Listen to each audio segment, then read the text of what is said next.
we want to record a macro. Now, you can start in three different ways. Some of you might have learned that you need to add a new tab to the ribbon called the Developer tab. Now, you can do that, but it's not a prerequisite.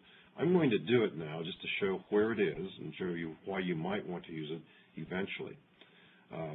If you click the Office button in the upper left corner, and your recent list was going to be different, but at the bottom here you'll see a choice called Excel Options. And the third choice here is called Show Developer tab in the ribbon. And a little pop-up description says, the Developer tab includes macro and form authoring tools, and some other things here. So we can do this, although you don't really have to do it, and click OK. Now, any advantage to that? When you click the Developer tab, you do see some choices here about recording macro and using relative references, Visual Basic macros.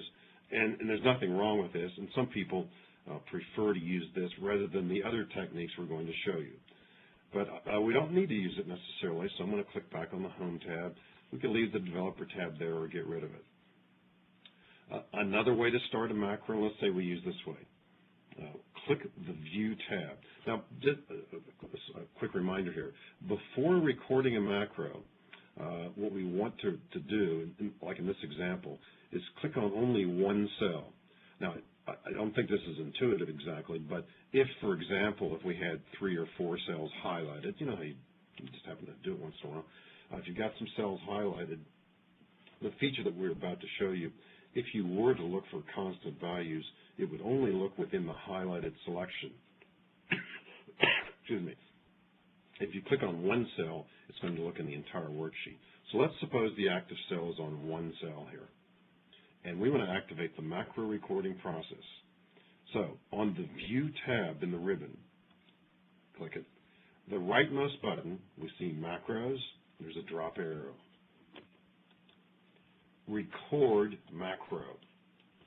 Each of the commands you perform will be saved into the macro so that you can play them back again. I haven't used that term yet, but playing back a macro is analogous with, or fits in with the term record. We record something, then we play it back.